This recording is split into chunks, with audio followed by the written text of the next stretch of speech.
TBTL.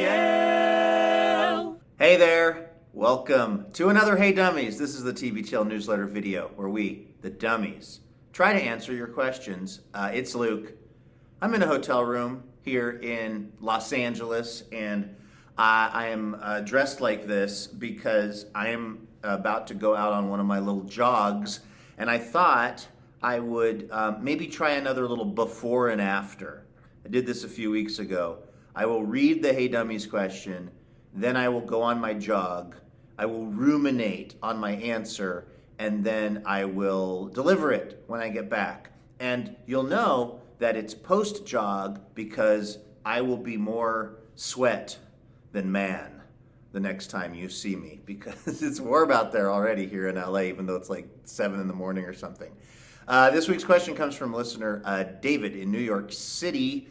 As a middle-aged dad type, but with no kids, I have disposable income, so I've spent much of it buying back my childhood. If money were no object, what toy from your childhood would, either one that you had or wanted, would you buy today? Very good question, David. I've also spent a considerable amount of time and money acquiring things that I didn't have in my childhood. Let me think about the toy stuff. So I'm gonna do a few miles, and when I get back, I'm gonna be very sweaty, and I'm gonna have a good answer for you. So stay right where you are, everyone.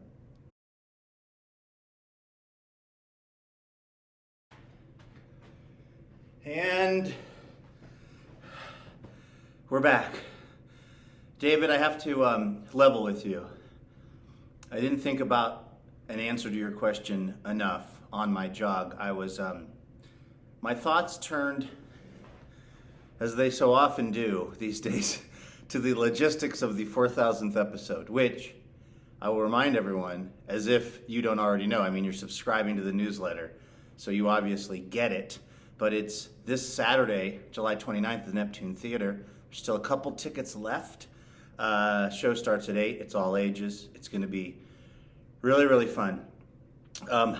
Almost as much fun as that jog that I just went on, which was toasty, to say the least. You know, David, the one toy I would have really wanted as a child was a tall glass of cold water.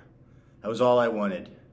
That actually, you know what, I might be thinking that right now because of the fact that I was just on a run in Los Angeles. I think the first toy commercial that I remember having a conscious thought about, I must have been like 4 or 5. I saw a TV commercial for something called GoBots. I think it was like GoBots, robots, power vehicles, GoBots, or something like that.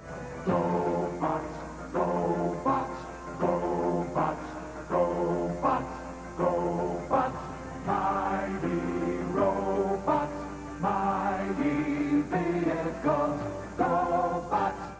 By the way, what is it with the human brain that I remember that from being 4 years old, but I'm not making new memories anymore, I'll tell you that. I don't remember what happened yesterday.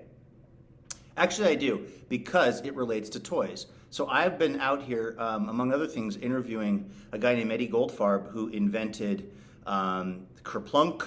He invented those chattering teeth that you wind up. And he invented something called Stompers. And I remember also the Stompers commercial.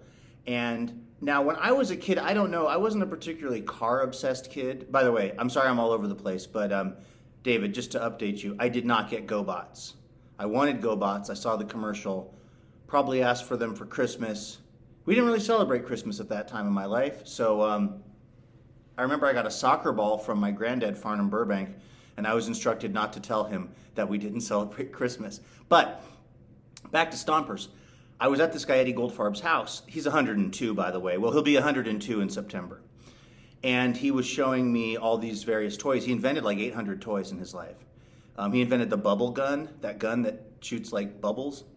And he was showing me these Stompers, and they were these little like trucks. They were almost like mini monster trucks before the term monster truck was being kicked around.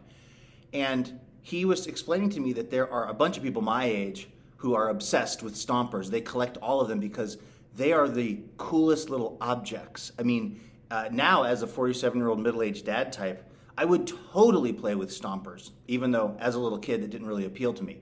So the toy that I would buy now if I could, or I mean I can probably, the toy that loomed the largest, it wasn't even a toy, it was a game, and it was Crocodile Mile. I've talked about it on the show many times.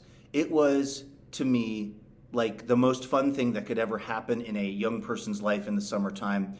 They, of course, had the commercial that said, you run, you slide, you hit the bump, and take a dive. It was a slip and slide, but it had a jump.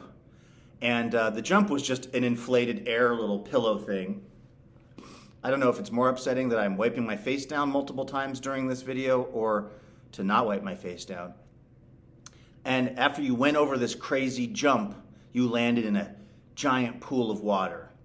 Now, I never had a Crocodile Mile either, but my guess would be that bump that you were supposed to hit probably would only lift the absolute lightest or frailest of children. And the big pool you landed in, I think, was like 4 inches deep and 3 feet wide or something.